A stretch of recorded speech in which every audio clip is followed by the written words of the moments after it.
മണ്ണോലിപ്പാമ്പാ അല്ല പെരുമ്പാമ്പല്ലത് വിഷമുള്ള തിരുനൂരിയിലെ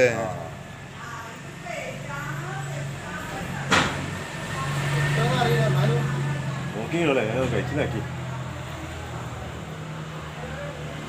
എന്തോ തിന്ന് കിടക്കുകയാണ് അല്ലേ? തിന്ന് കിടക്കുക.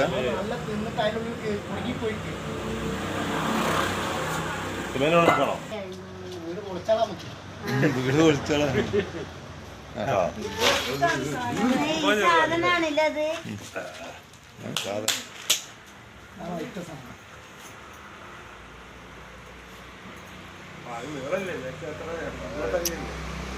അങ്ങനെ ഓടിക്കളിക്കുന്ന സാധനം ഒന്നും അല്ല തോന്നുന്നു അല്ലേ?